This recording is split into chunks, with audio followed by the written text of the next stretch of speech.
Bonjour à tous et bienvenue dans ce nouvel audio.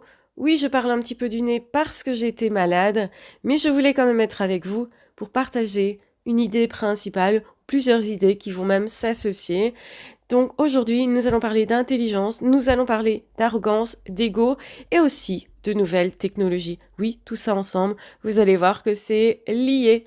La première chose que j'ai à vous dire à ce niveau-là, c'est que pour l'instant, on voit bien combien les nouvelles technologies vont s'accentuer avec l'arrivée de l'IA, donc autrement dit, l'intelligence artificielle va changer fondamentalement les choses au niveau des créateurs de contenu, mais aussi au niveau de comment on va utiliser notre façon de raisonner, comment on va être au monde notamment physique, mais aussi au monde de l'Internet qui va vraiment beaucoup évoluer.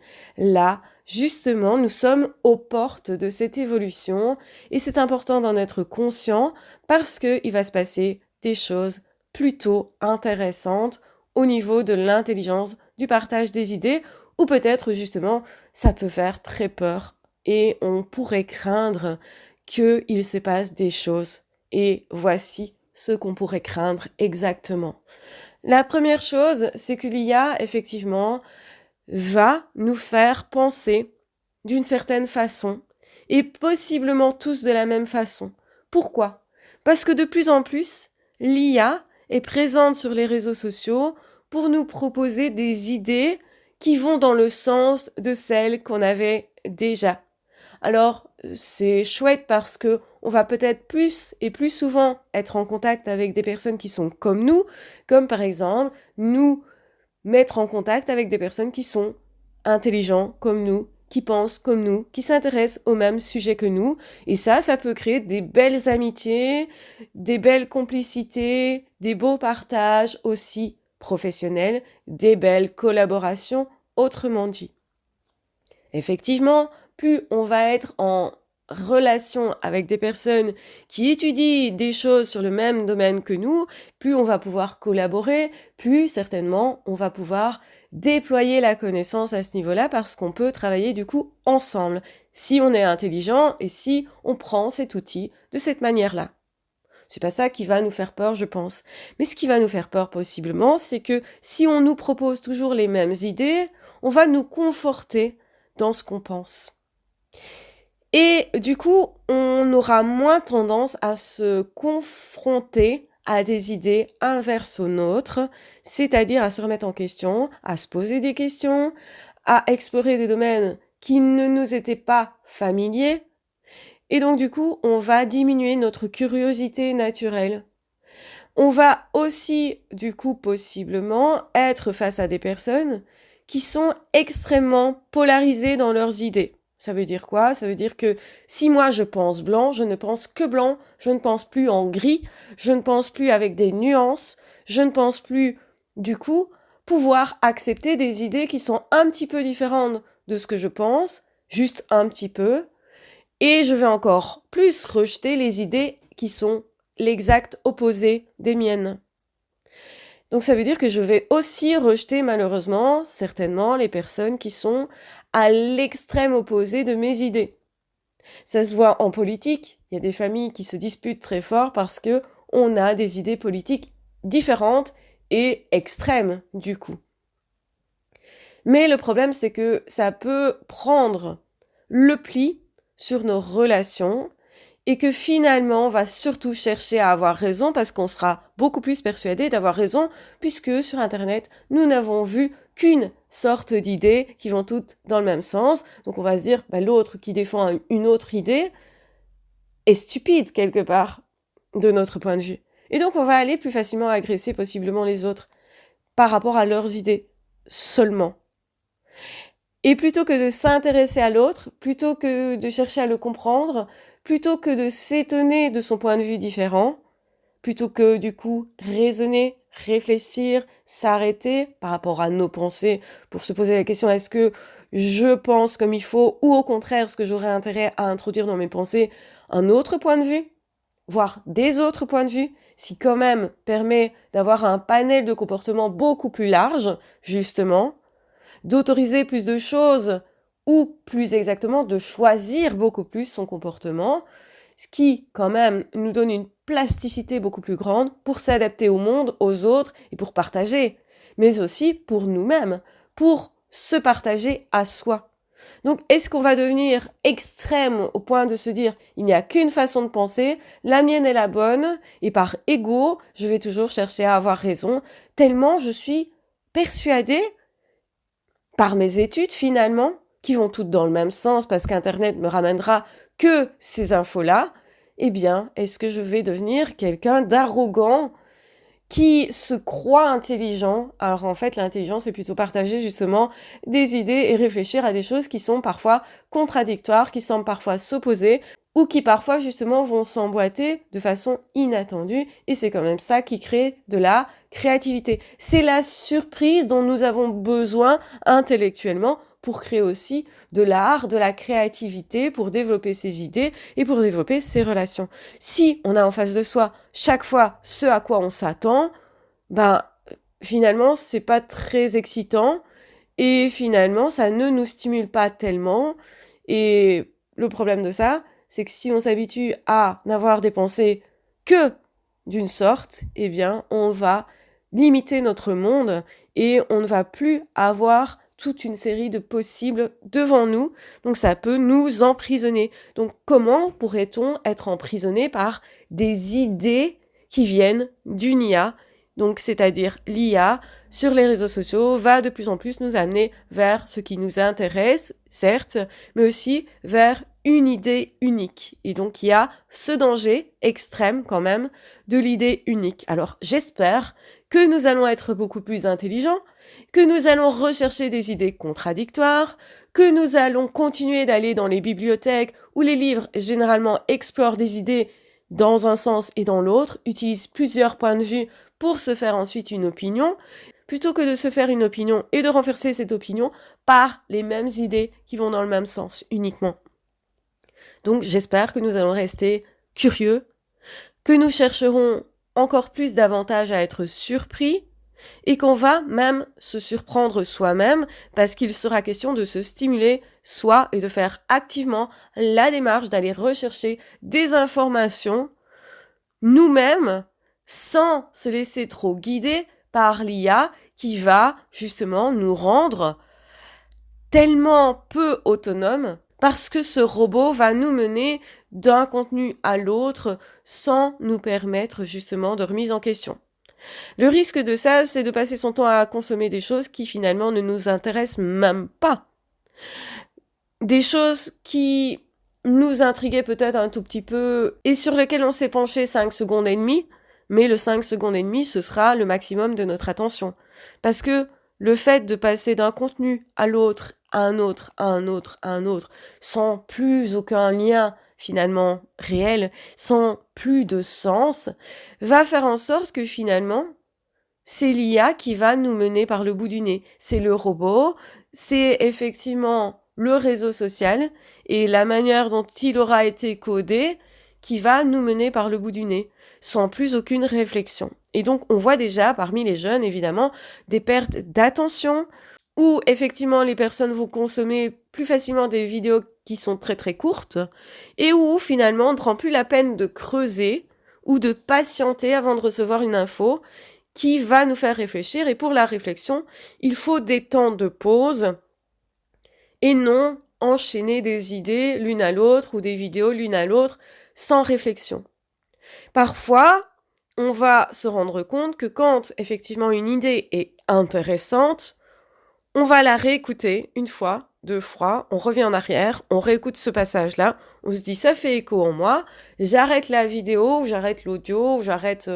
bref, vous aurez compris, j'arrête le support, j'arrête de lire par exemple, et je me reconcentre sur cette idée-là, et j'écoute en fait à l'intérieur de moi à quoi ça fait écho.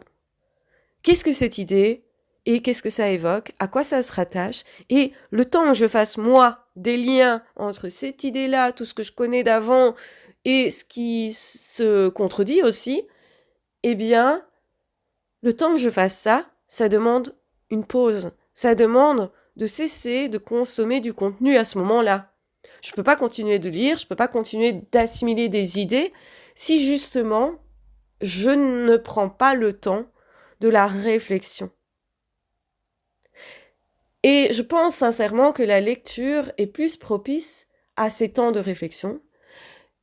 Aussi parce que physiquement, on ne peut pas lire éternellement, on a les yeux qui se fatiguent, et si on lit à haute voix, on va avoir la gorge qui se fatigue, ou dans tous les cas, eh bien, on va s'endormir peut-être un petit peu après avoir lu, etc. Et ces périodes d'endormissement, ou ces périodes dans lesquelles on semble ne rien faire, ne pas s'intéresser à quelque chose finalement, ne pas être en train d'essayer d'être en lien par un réseau social ou quoi que ce soit, ces temps de pause sont nécessaires à la construction d'une relation, parce qu'on se sent rattaché à quelqu'un quand l'autre parfois n'est pas là, on se sent en lien, on construit le lien psychique, si vous voulez, intérieur, et on a besoin de temps pour ça. On ne peut pas être H24 collé à son amoureux, par exemple, parce que en réalité, on a besoin aussi de construire nous-mêmes notre propre vie, de vivre d'autres expériences et justement de quitter cette personne pour y revenir ensuite parce que la vie c'est fait de nouvelles rencontres qui se réactivent à nouveau et c'est parce qu'on repartage du temps et que ce temps est riche d'une certaine façon, que ce soit par des idées, que ce soit par des émotions, que ce soit justement parce qu'il se passe quelque chose auquel on ne s'attendait pas, eh bien, c'est parce qu'on redécouvre toujours l'autre et qu'entre-temps, on recompose à l'intérieur de soi avec l'autre, on a une image représentative de son couple, une image représentative de son amitié, une image représentative en fait de la personne, de ce qu'elle est et de ce qu'on voudrait partager. Donc, on crée aussi nos rêves entre les temps où on n'est pas dans l'action, où on n'est pas dans le partage, où on n'est pas dans la relation, etc. On n'est pas non plus dans le fait de recevoir de l'info. Quand c'est vraiment de l'info, hein. Mais en réalité, on a besoin de temps de rien. On a besoin de temps de pause parce que c'est ça qui va nous rendre plus intelligents dans le sens on va pouvoir prendre du recul, réfléchir à la chose et se faire ses propres idées, ses propres avis. Et même c'est comme ça qu'on devient quelqu'un, qu'on a une couleur, qu'on a une personnalité. C'est par nos expériences et parce qu'on a pris du recul sur ces expériences, qu'on a analysé, décortiqué, étudié, etc., qu'on va devenir quelqu'un. C'est pour ça que ça nous colore. Mais quand on reste que dans le « je suis tout le temps en lien avec une personne, une autre, je saute d'une vidéo à l'autre, je saute d'une relation à l'autre, je saute d'une info à l'autre », voire je saute d'un vide à l'autre parce que ça devient consommer du contenu qui est tellement récréatif que quand j'ai regardé 15 000 vidéos de chats, ben je ne suis pas plus intelligent. Ça m'a apporté certes peut-être des connaissances quand même, hein, mais ça ne me permet pas, à un moment donné, d'être vraiment en train de décider ce que je regarde et d'être vraiment en train de me dire j'ai envie de continuer. Donc je ne décide plus.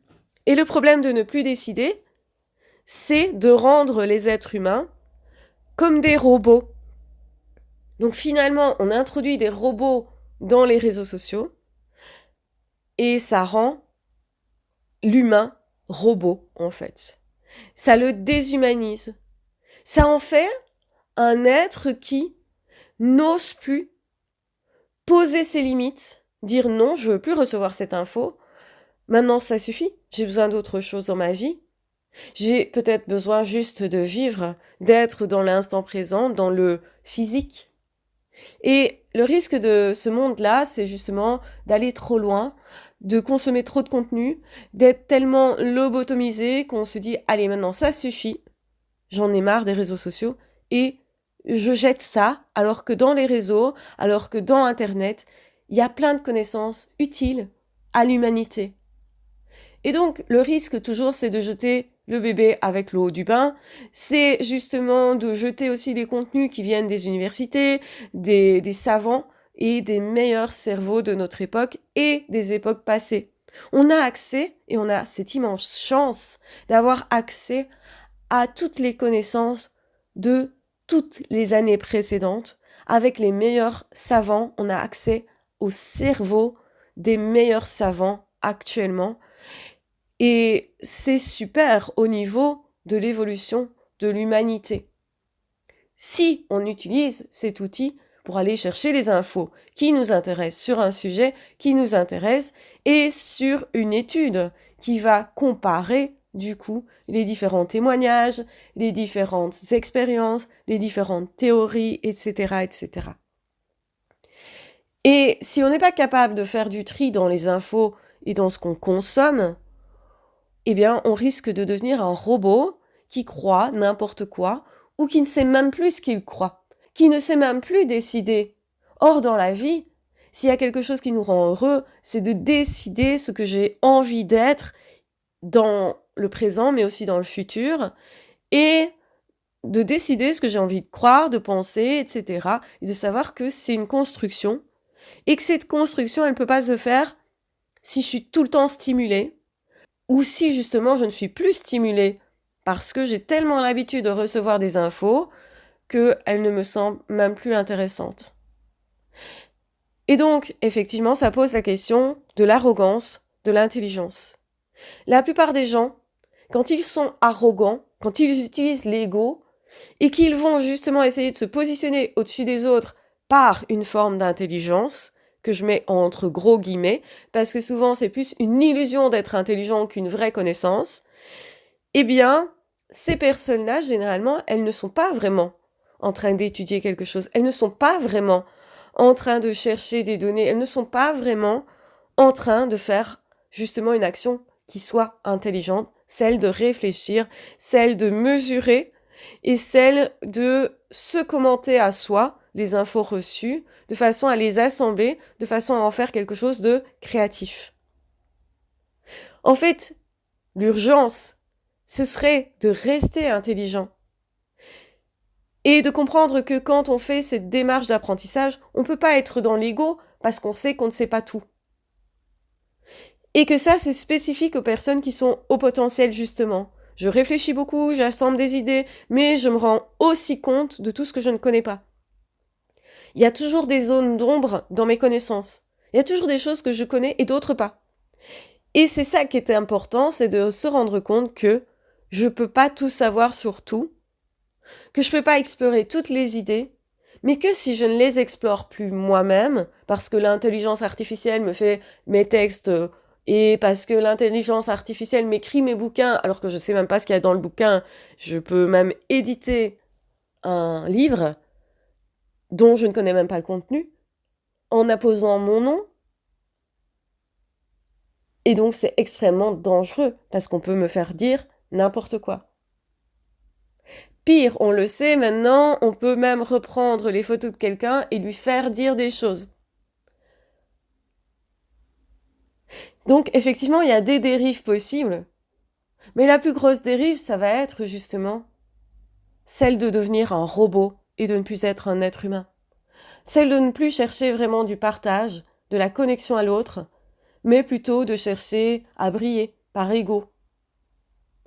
Et peut-être que ça va faire le tri entre les personnes qui veulent briller par ego mais n'y connaissent rien et ne sont pas vraiment intéressés par les relations humaines d'ailleurs, parce qu'ils sont en mode je m'intéresse à moi, c'est ça qui m'intéresse, et les autres personnes qui s'intéressent vraiment aux autres, qui s'intéressent aussi vraiment à eux-mêmes, parce que c'est important aussi de ne pas s'oublier, mais qui s'intéressent surtout au fait de créer des connaissances, créer une nouvelle intelligence, créer différemment, mais continuer de créer.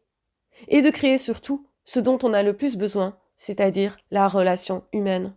On ne peut pas vivre en tant qu'être humain en étant isolé.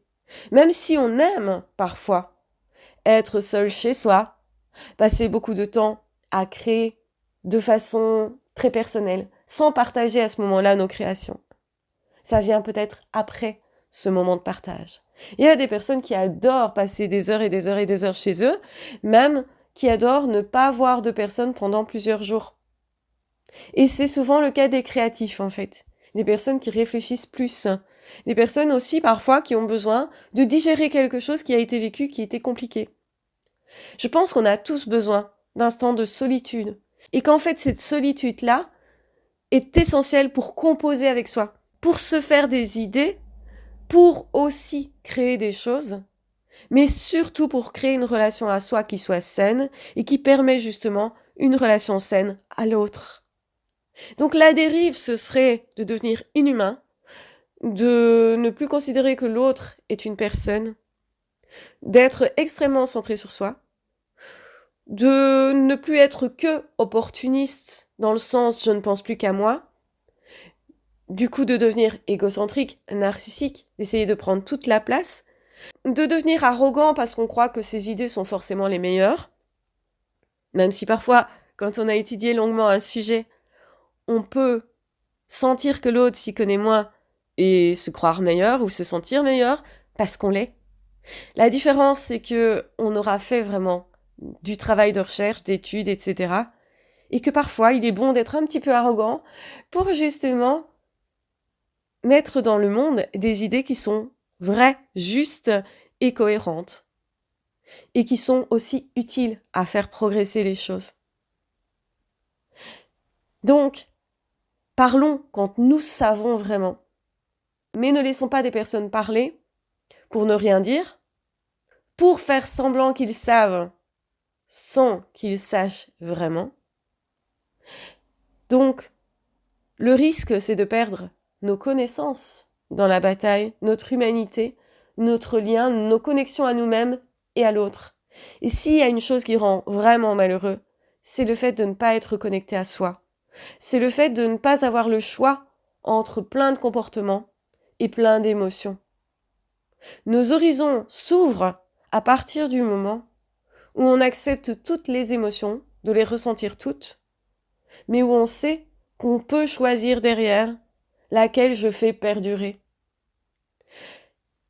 On est vraiment libre quand on est capable d'avoir accès à, je dirais, beaucoup d'idées, parfois contradictoires, beaucoup d'avis, beaucoup d'expériences, et qui sont diverses, mais que derrière on sait qu'on peut choisir ce qu'on préfère pour nous, de penser, d'être ou de faire. Je pense que la vraie vie humaine, c'est une forme de liberté qui est de l'ordre du choix. Ce qui ne veut pas dire qu'on a toujours raison, qu'on fait toujours ce qu'il faut ou qu'on pense toujours juste. Mais ce qui veut dire qu'on est suffisamment libre pour remettre en question si jamais l'expérience qu'on est en train de vivre, l'émotion qu'on est en train de vivre ou justement l'idée qu'on est en train d'expérimenter qui va à l'encontre de d'autres choses qu'on avait déjà assimilées. En réalité, en tant qu'être humain, on crée sa carte. La carte de là où je vais. Je la crée, je la fabrique. Et c'est ce côté créatif qui fait de nous des vrais êtres humains. C'est ce côté à créer des choses que jamais un robot ne pourra créer, comme l'humour, la surprise, le fait justement de ne pas pouvoir se programmer, de laisser les choses venir et de se dire « on verra ». De ne pas chercher à tout programmer, contrôler, réglementer. Parce que si je fais ça avec un autre être humain, je le condamne à ne pas pouvoir être lui-même et donc je me condamne à ne pas pouvoir être en lien réellement avec cet autre. Et si en plus je pense que j'ai systématiquement raison pour tout, si je ne suis plus capable de raisonner, de réfléchir à des idées différentes, ça ne veut pas dire que je vais forcément les valider, ça veut dire que je suis conscient et consciente que nous sommes, en tant qu'êtres humains, capables d'être différents. Si nous ne pouvons plus accepter les différences parce que les robots, les IA vont nous orienter à penser tous de la même façon et à perdre nos différences, donc aussi à perdre nos tolérances par rapport à nous, mais aussi aux autres, eh bien on va devenir un robot pour soi à vouloir se contrôler, mais aussi un robot pour l'autre à vouloir contrôler l'autre, la relation, et finalement on ne sera même plus en relation. Voilà le risque. Et voilà comment, du coup, on pourrait, nous, redevenir humains en se disant « Ok, il y a des outils qui existent, que je peux utiliser ou pas, mais je ne suis pas dupe et je ne me laisse pas mener par le bout du nez par une IA d'un contenu à l'autre. Je décide de m'arrêter pour justement décider qu'est-ce que tu veux faire aujourd'hui, qu'est-ce que tu veux devenir, quelles idées tu veux mettre dans ta tête, à quelles images veux-tu être confronté, à quel créateur. Et donc je décide de m'abonner là, mais pas là, d'écouter cette personne, mais pas cette personne, de lire ce livre, mais pas celui-là, et de choisir ce que je penserai en fin de course, parce que je veux rester moi, et parce que je sais que je serai une personne plus intéressante, et 1000 fois plus intelligente, si en fin de course, je décide quelque chose. Je n'aurai pas forcément raison de mes décisions, mais je sais que si je ne décide rien, alors je n'ai plus de vie, plus de personnalité, plus de relations, et je ne suis plus un être humain, mais un robot.